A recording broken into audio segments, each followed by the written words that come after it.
기도합니다. 아멘. 로마서 12장 15절에서부터 21절까지 말씀입니다. 이게 절은 너무 적은데 묵상하다 보니까 너무 말씀이 길어지는 것 같아서 그냥 되도록이면 멈칫하겠는데요. 혹시 분위기가 이렇게 계속해서 말씀을 전해도 괜찮다 싶으면 좀 더 가고요. 아니다 싶으면 멈추도록 하겠습니다. 6절인데 우리 삶에 많은 영향을 미치는 말씀들입니다. 즐거워하는 자들과 함께 즐거워하고 우는 자들과 함께 울라. 서로 마음을 같이 하며 높은 데 마음을 두지 말고 도리어 낮은 데 처하며 스스로 지혜 있는 채 하지 말라. 아무에게도 악을 악으로 갚지 말고 모든 사람 앞에서 선한 일을 도모하라.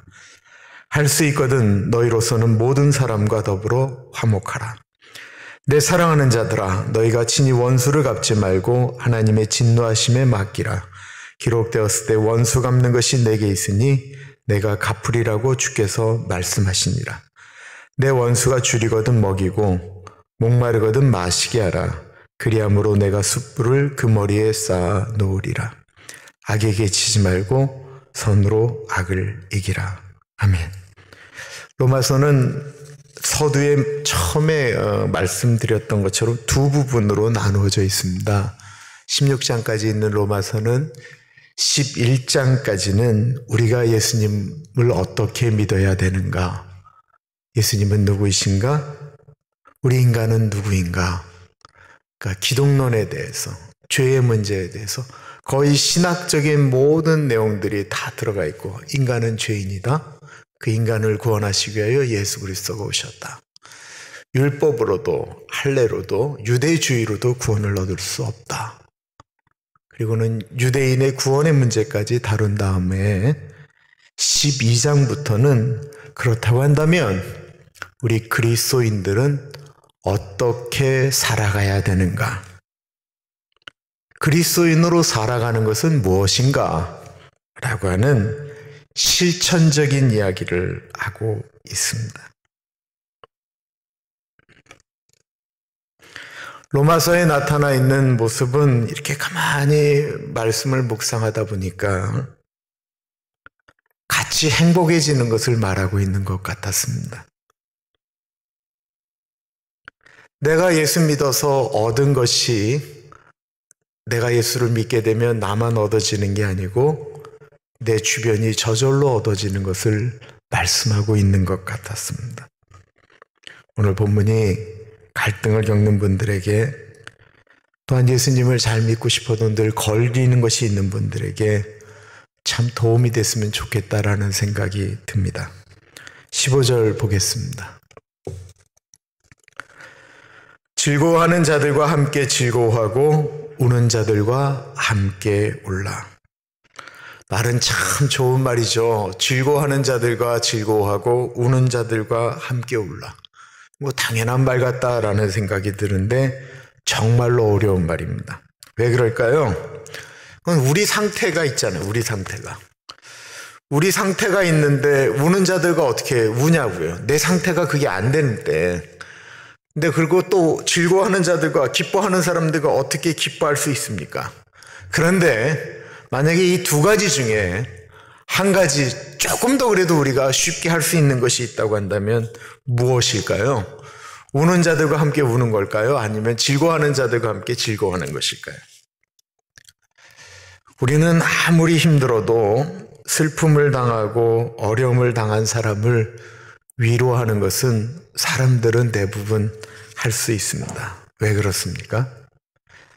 슬픔을 당했다라는 것, 운다라고 하는 것은 엄밀한 의미에서 나보다 못한 일을 당한 것을 이야기하는 거거든요. 부모님을 잃고 어떤 어려움을 겪은 분들에게 같이 위로할 수 있는 것은 그분이 지금 나보다 더 어려운 일을 당했다라고 하는 것을 의미하는 것입니다. 정말 어려운 것은 즐거워하는 사람들과 함께 즐거워하는 것입니다. 똑같이 출발했던 이민생활에 어떤 사람은 너무 잘됐다라는 이야기를 들으면 그 즐거워하는 것이, 같이 즐거워하는 것이 쉽지 않지 않습니까? 교회에서 사람들이 그저 편안하게 자신들의 이야기를 하면 같이 즐거워하면 좋겠는데 그게 잘 안 되잖아요. 우리가 주님 한 분만으로 만족한다라고 이야기는 하는데 정말 내가 예수님을 나의 전부라고 소유했다라고 느껴질 때만이 즐거워하는 자들과 같이 즐거워할 수 있습니다. 주님으로 인하여 누리는 즐거움이 가득하면 그래도 그 사람들을 축복할 수 있다라는 것입니다. 그러나 내가 아직도 포기하지 못한 것들이 정말 많을 때는 즐거워하는 사람들과 함께 즐거워하는 것이 참 어렵습니다. 우리가 다른 사람이 잘 될 때 그것에 대해서 불편한 마음이 있는 이유는 아직도 우리의 관심은 이 땅에 더 많기 때문에 그럴 것입니다. 즐거워하는 사람들 때문에 마음이 속상한 것은 하나님도 잘 아시거든요. 우리 안으로부터 그게 참 쉽지는 않아요. 그래도 우리가 고수가 좀 된다라는 것은 겉으로는 좀 같이 즐거워하자고요. 겉으로라도 좀 같이 즐거워하자고요. 웃고 싶지 않아도 같이 웃고 즐거워할 수 없는 입장이지만 그래도 예수님 생각하면서 같이 즐거워하자고요.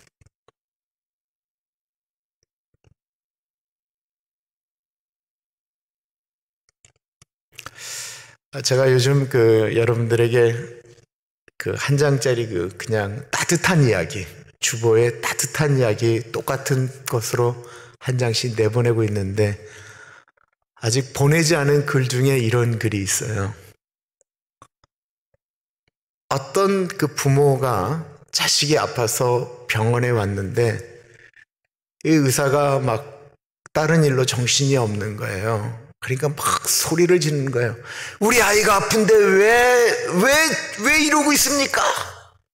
그러니까 의사 선생님이 잠깐만 요 환자를 좀 본 다음에 보겠습니다. 그래도 계속 소리를 지르는 거예요. 우리 아이가 지금 아파 죽게 됐단 말이에요. 막 얘기를 하는 거예요. 자, 의사 선생님이 끝나고 나서 이 아이를 보면서 이제 아이가 괜찮을 겁니다 라고 하고는 또 의사가 급하게 나가니까 이 사람이 그러는 거예요. 빨리 진작해 주지. 지금 뭐 하는 짓이냐고. 우리 자식이 죽게 생겼었는데. 의사가 말이야. 그랬더니 간호사가 이렇게 얘기하는 거예요. 선생님, 저 의사 선생님 지금 장례 중에 오셨습니다. 자기 자식이 죽었습니다. 근데 선생님 자식 때문에 여기 와서 지금 자식 돌보고 다시 장례식으로 가는 것입니다. 안에 무엇이 있느냐에 따라서 우리가 그럴 수 있다라는 것입니다.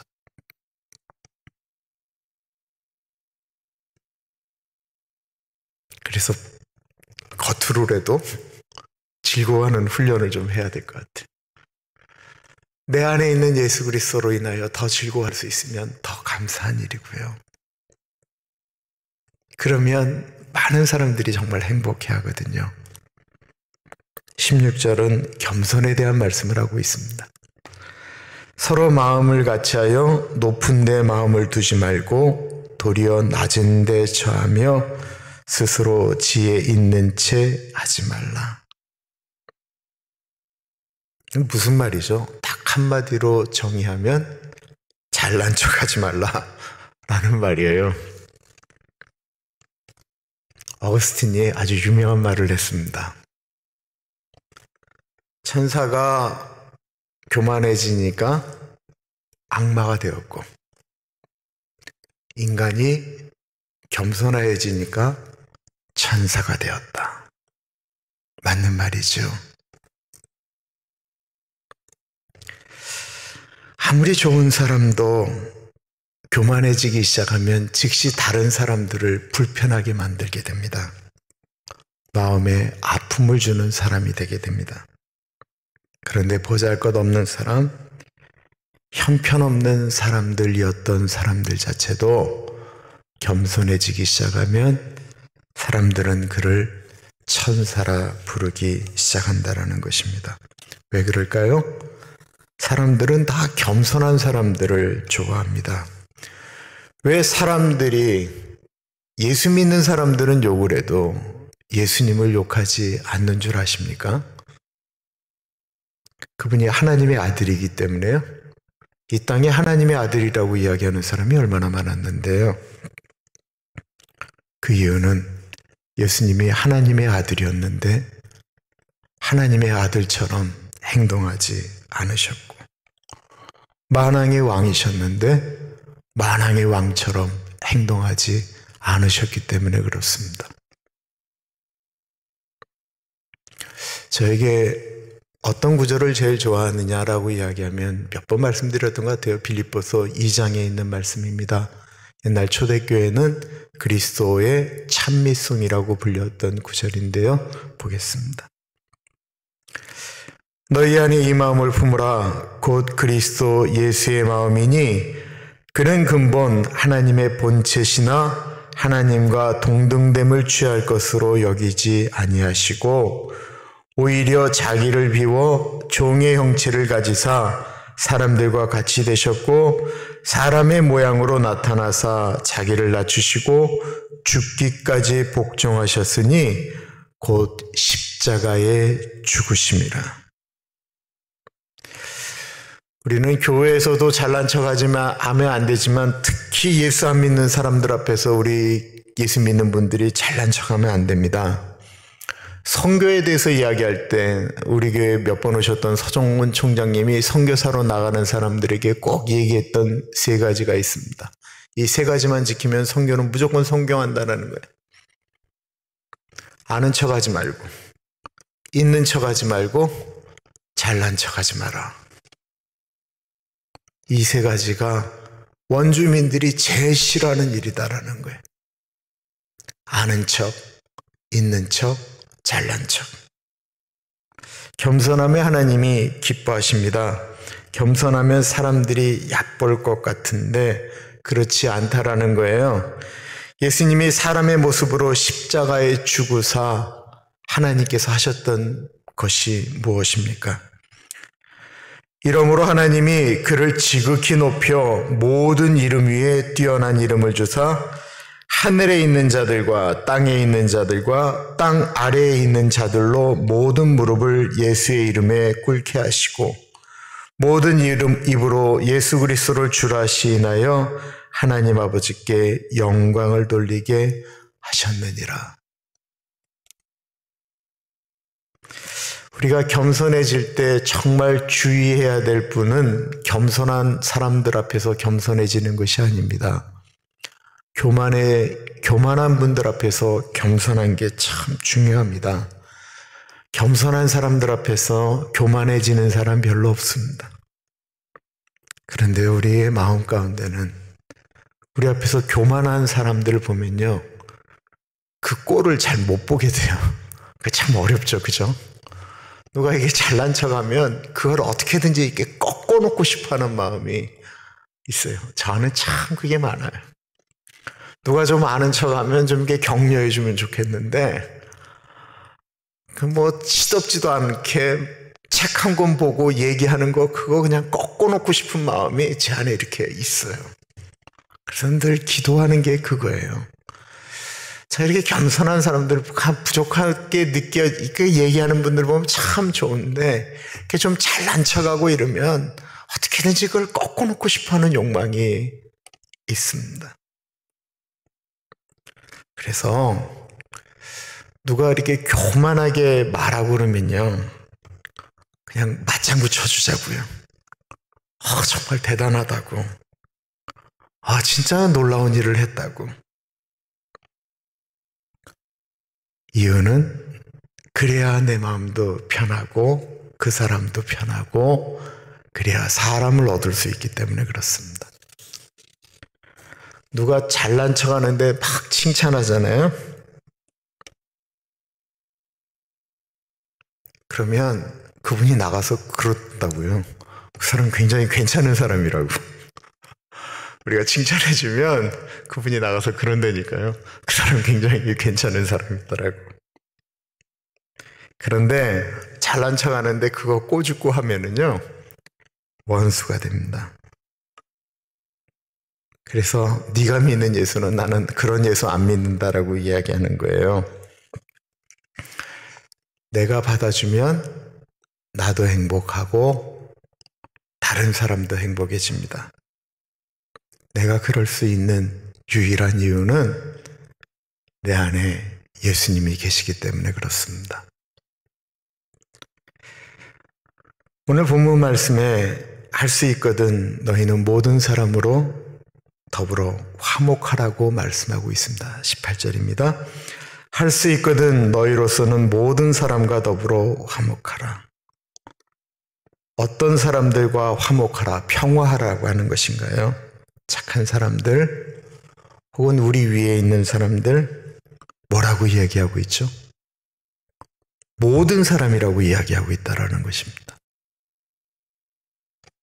좋은 사람이건 나쁜 사람이건 타종교, 불교나 이슬람을 믿는 사람이건 예수를 믿는 사람이건 안 믿는 사람이건 착한 사람이건 악한 사람이건 나를 핍박하는 사람이건 나에게 잘해주는 사람이건 흑인이건 히스패닉이건 예수 믿는 것을 핍박하는 사람이건 아니건 간에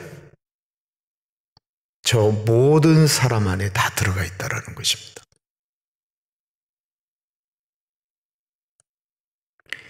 이 말씀이 옛날 성경에 관주가 있잖아요. 제가 보는 거 관주 성경에 이 말씀하고 전혀 상관이 없는 게 관주로 들어가 있더라고요. 그게 바로 마가복음 말씀이었습니다. 마가복음 9장 50절. 도대체 이것과 그게 무슨 상관인가 라는 생각이 드는 거예요. 소금은 좋은 것이로되 만일 소금이 그 맛을 잃으면 무엇으로 이를 짜게 하리요? 너희 속에 소금을 두고 서로 화목하라 하시니라. 이 화목이라고 하는 평화라고 하는 두 말씀 때문에 있나라는 생각이 있습니다. 너희 속 안에 소금을 두라고 이야기하고 있어요. 그리고 그 앞에는 소금은 좋은 것이다라고 말하고 있습니다. 그건 무슨 말이냐면 이 세상에 우리를 모든 사람들을 위한 소금으로 우리를 이 세상 가운데 두었다라는 것입니다. 이 소금은 모든 사람에게 좋은 것이에요. 그죠? 또한 모든 사람에게 좋아야 되는 것입니다. 그러므로 우리 예수 믿는 사람이라고 하는 것은 모든 사람에게 좋아야 되는 거예요. 가족에게도 좋아야 되고 교회 식구들에게도 좋아야 되고 이웃에게도 직장 동료에게도 좋아야 합니다. 소금이라고 하는 것이 내가 좋아하는 사람에게만 유익한 것은 아니다라는 것입니다. 이것을 가리켜 우리는 종종 사명이라고 이야기합니다. 그것은 우리의 사명이기도 하고 또한 우리의 아픔이기도 합니다. 사랑할 수 없는 사람과 사랑해야 되는 운명과 같은 것입니다. 그런데 정말 다행한 것이 이 18절 말씀에 들어가 있어요. 로마서 12장 18절 말씀에 보면 앞에 뭐라고 나와 있냐면 할 수 있거든이라는 말이 있어요. 할 수 있거든. 할 수 있거든 이라는 말은 할 수 없을 수도 있다라는 거예요.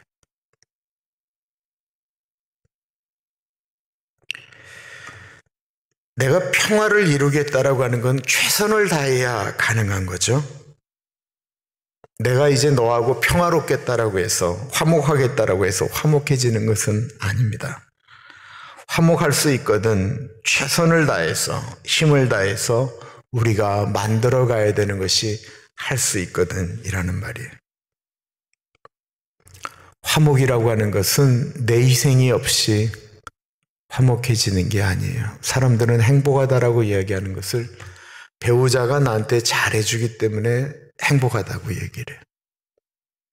그 사람이 나에게 맞춰주기 때문에 화목하다라고 이야기를 해요. 근데 예수 믿는 사람들은 그게 아니에요. 내가 그 사람한테 맞춰줌으로써 그 사람이 화목하고 그것 때문에 내가 화목하는 거예요.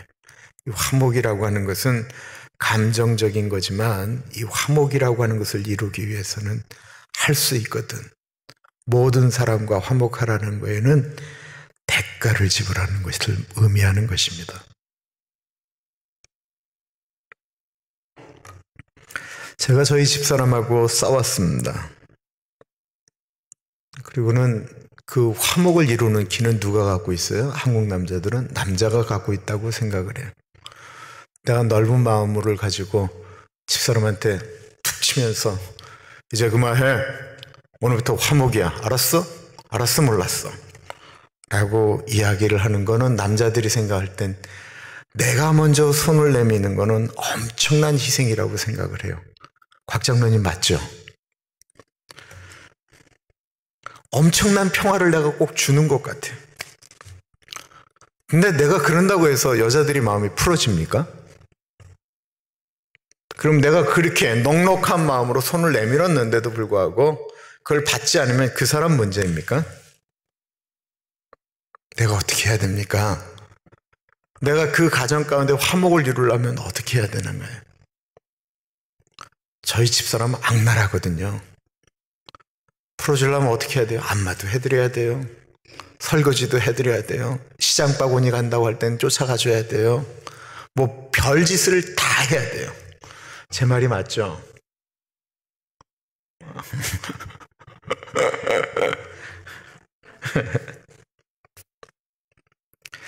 내가 무엇인가를 이렇게 대가를 지불하지 않는 화목이라고 하는 것은 쉽지가 않습니다. 자존심 상할 수도 있고요. 내가 이렇게까지 해야 되나? 라는 생각도 듭니다. 그런데 희생이 없으면 화목을 이룬다라는 것은 어려운 일입니다. 그럼에도 불구하고 무조건이라고 말씀하지 않으셨고요. 할 수 있거든이라고 말씀하셨습니다. 평화를 아무리 하고 싶어도 할 수 없는 일이 있다라는 것입니다. 우리가 화목하기 위해서 그 사람하고 같이 나쁜 짓도 해야 되나요? 내가 이 일을 같이 하면 너하고 친하게 해줄게 라고 한다고 나쁜 길로 같이 가서 그 일을 같이 해야 되나요? 불의한 일에 동참해야 되나요? 그거는 아니거든요. 그래서 우리가 예수님 안에서 이 사람하고 화목하기 위해서 예수님의 마음으로 예수님이 어떻게 행하실까라고 하는 쪽으로 하지만 그것이 예수님의 길이 아니거든. 도리어 물러나야죠.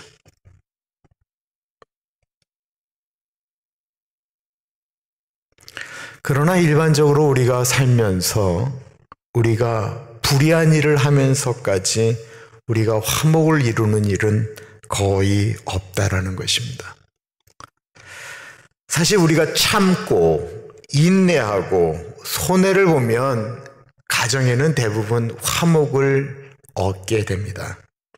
그리고 교회도요, 내가 참고 인내하고 손해보면 교회도 대부분 조용해집니다. 국가도요, 내가 좀 참고 인내하고 손해보면 국가도 잘 돌아갑니다. 우리가 그것 잊어서는 안 됩니다. 내 목소리를 내겠다라고 자꾸만 밖에 나가서 뛰쳐나가서 외치고 얘기하고 하는 것이 정말 대한민국을 하나로 만들고 화목하게 만들고 있습니까? 어떻게 그렇게 똑같이 행동들을 하는지 모르겠어요.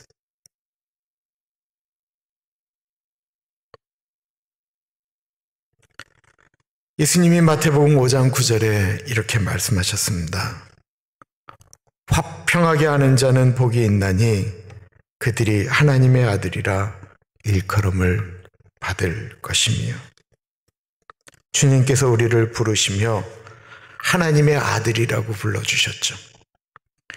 우리같이 성질 못되고 죄악 덩어리인 우리들, 늘 마음 가운데 두 마음이 싸우면서 지는 우리들. 그래서 사도 바울이 고백한 것처럼 오라 공고한 사람이로다 라고 하는 고백하는 우리를 하나님께서 로마서 5장 8절에 그리스도께서 우리를 향하여 죽으심으로 하나님께서 우리를 사랑하셨을 뿐만 아니라 로마서에 있는 말씀처럼 우리가 아바 아버지라고 부를 수 있도록 하나님의 아들로 우리를 만들어 주셨는데, 마태복음 5장 9절은 하나님이 우리를 너는 내 아들이라 말씀하시는 것을 이야기하는 것이 아니에요. 마태복음 5장 9절을 보세요. 화평하게 하는 자는 복이 있나니 그들이 누군 줄 아세요? 세상 사람들을 말하는 거예요. 하나님이 아니에요. 화목하게 하는 사람, 평화를 이루는 사람, 어떻게 해서든지 분위기를 아름답게 만들려고 하는 그 사람들을 가리켜서 예수 안 믿는 사람들이 그 사람에게 저 사람은 하나님의 아들이다 라고 이야기한다라는 거예요. 예수 믿어도 밖에 나오면 늘 싸움닭이 있잖아요. 그럼 사람들이 뭐라고 그래요? 예수 믿는다라는 게 라고 이야기하잖아요.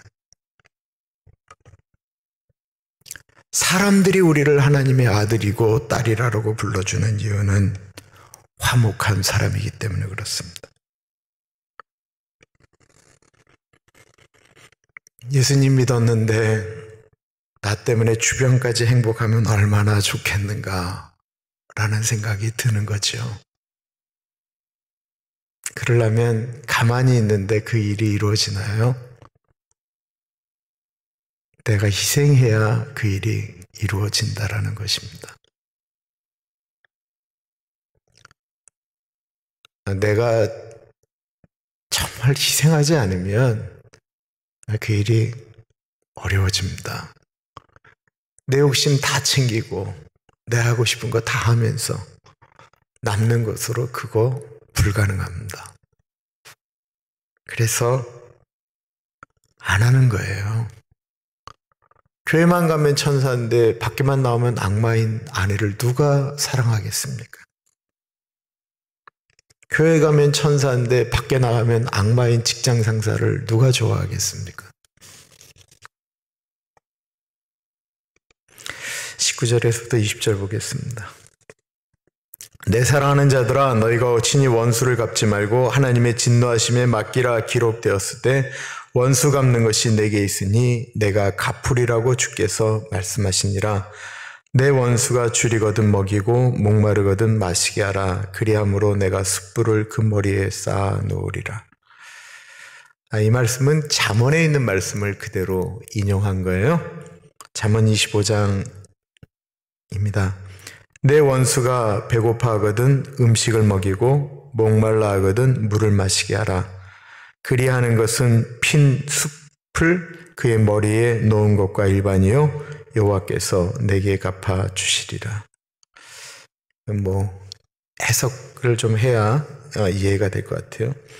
주님은 원수를 우리 손으로 갚지 말라고 말씀하십니다. 근데 이게 참 어려워요. 원수라고 하는 것은 내 편에서만 원수일 뿐만 아니라 그쪽에서도 원수잖아요. 그죠?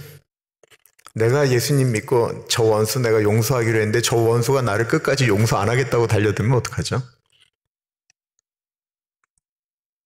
그럼에도 불구하고 예수님은 원수를 우리 손으로 갚지 말라고 말씀하고 있습니다. 원수를 갚는 것은 하나님의 진노하심에 맡기라는 것은요, 하나님께 맡기라는 것입니다. 한국에 예수전도단이라고 있습니다. YWAM, 미국에서는 그렇게 불리는데요. 그 선교단체에서는 꼭 얘기하는 게 그 반대정신이라는 거예요. 반대정신. 원수가 많은 말로 우리를 공격하면 말을 많이 할 때는 반대정신은 침묵하는 것입니다. 반대정신으로 이기라고 꼭 이야기를 합니다. 어느 사람이 우리의 자존심을 뭉겨놨습니다. 그럼 우리는 그 사람의 자존심을 2배로 뭉개놓고 싶어 하지만 우리 몫이 아니라고 말씀하고 있습니다.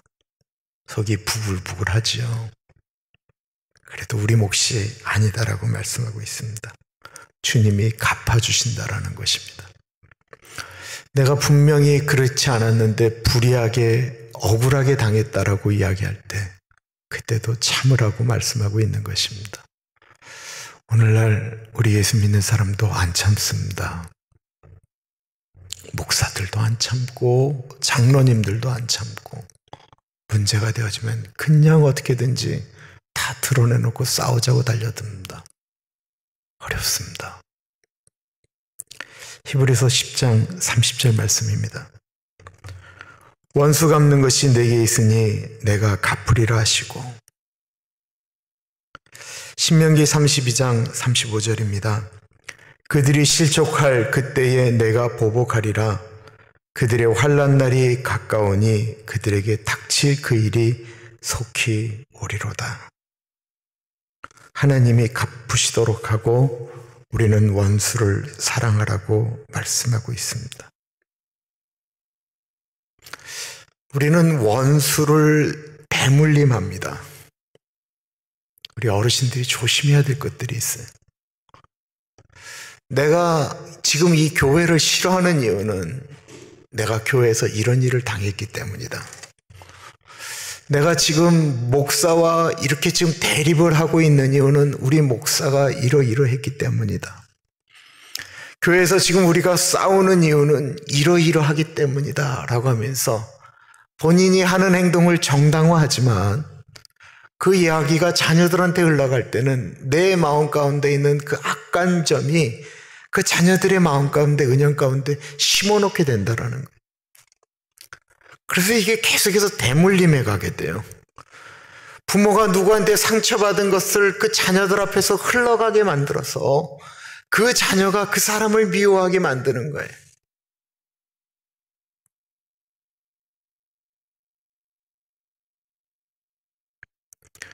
내가 왜 친할머니를, 내 시어머니를 왜 미워할 수밖에 없는 이유를 자녀들한테 흘려보내서 모든 것들을 다 정당화 만들어서 내 자녀들마저도 할머니를 미워하게 만드는 거예요. 예수 안 믿는 분들이 그런다고 한다면 이해가 되는데 예수 믿는 사람들이 그거를 너무나도 쉽게 그렇게 한다라는 것입니다.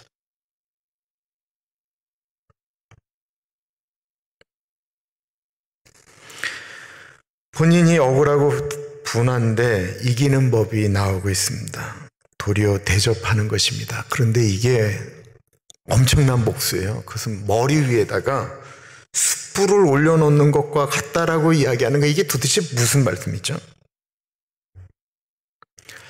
원수도 자기가 이렇게 누군가에게 해코지를 하면 자기가 무슨 짓을 하는지 자기도 알거든요.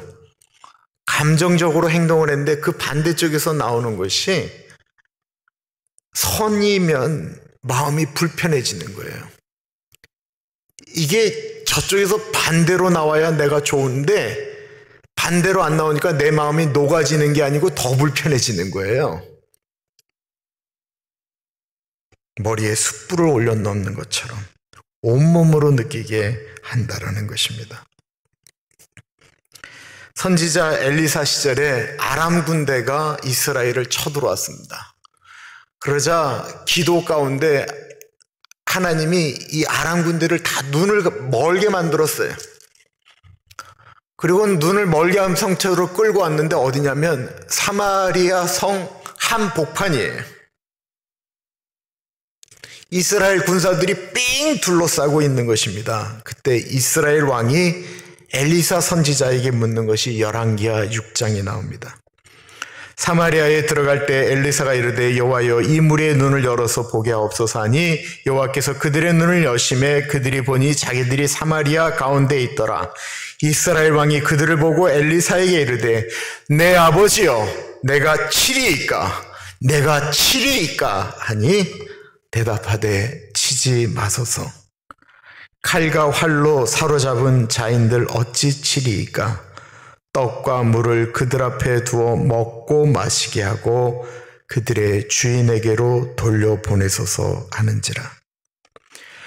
왕이 위하여 음식을 많이 베풀고 그들이 먹고 마심에 놓아 보내니 그들이 그들의 주인에게로 돌아가니라. 이로부터 아람 군사의 부대가 다시는 이스라엘 땅에 들어오지 못하니라. 다 죽였으면 아람 군대에서 어떤 일이 일어났을까요? 그 자식들이 이를 갈면서 내가 좀만 더 커서 창만 잡을 수만 있어봐라. 내가 칼만 잡을 수 있으면 봐라. 가만두지 않겠다라고 이야기하지 않았겠습니까? 원수를 원수로 갚지 말라는 말씀은 예수님이 말씀 처음 하신 것이 아닙니다. 오래전부터 하나님이 이스라엘 민족에게 말씀하신 것이었습니다. 출애굽기 23장입니다. 내가 만일 내 원수의 길 잃은 소나 나귀를 보거든 반드시 그 사람에게로 돌릴지며 내가 만일 너로 미워하는 자의 나귀가 짐을 싣고 엎드러짐을 보거든 그것을 버려두지 말고 그것을 도와 그 짐을 부릴지니라. 누가복음 6장 산산수훈의 한 부분이죠. 그러나 너희 듣는 자에게 내가 이르노니 너희 원수를 사랑하며 너희를 미워하는 자를 선대하며 너희를 저주하는 자를 위하여 축복하며 너희를 모욕하는 자를 위하여 기도하라.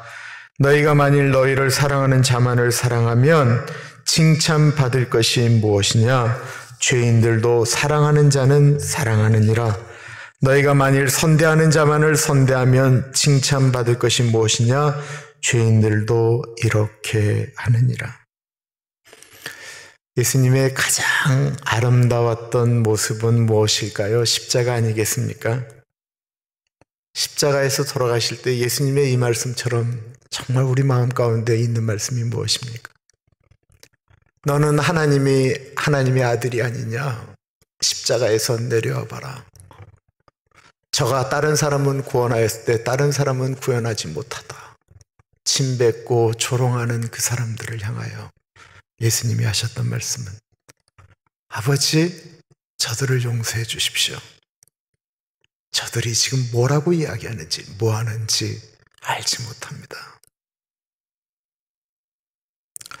사도 바울이 첫 번째 순교자 스데반을 돌로 쳐 죽일 때 거기에 있었습니다.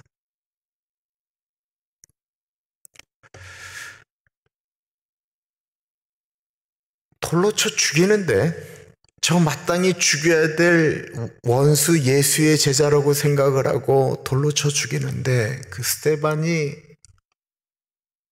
독사 같은 눈으로 자신을 쳐다보는 것이 아니고 하늘을 우러러보며 얼굴이 천사처럼 바뀌면서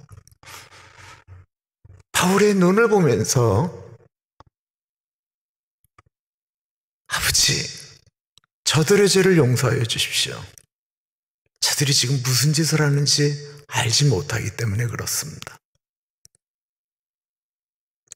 사도 바울이 그 모습을 보면서 자기 머리에 숯불이 타올라가는 것처럼 불편하고 힘들고 저게 나를 저주하면서 죽어야 내가 마음이 편한데 저게 왜 얼굴이 환하게 밝게 빛나면서 나를 용서해달라고 하는가? 그러지 않았겠습니까? 예수님께서 십자가에서 자기를 조롱하는 사람들을 보면서 저들의 죄를 용서하여 주십시오라고 얘기할 때 예수님이 저주를 해야 되는데 저주를 하지 않으니까 사람들의 마음이 도리어 더 불편해지고 그 머리 가운데 숯불이 타올라오는 것처럼 어려워지지 않았겠습니까?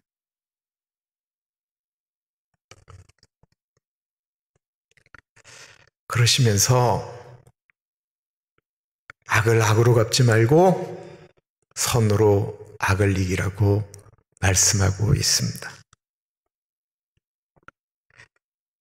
서두에 말씀드렸던 기도 제목, 이 말씀을 묵상하는데 아마 여러분들도 비슷하실 것 같아요. 그죠? 나를 구원하신 예수 그리스도가 내 안에 있는데 내가 그래서 영생을 얻었다라고 고백을 하는데 왜 나는 행복하지 않은가?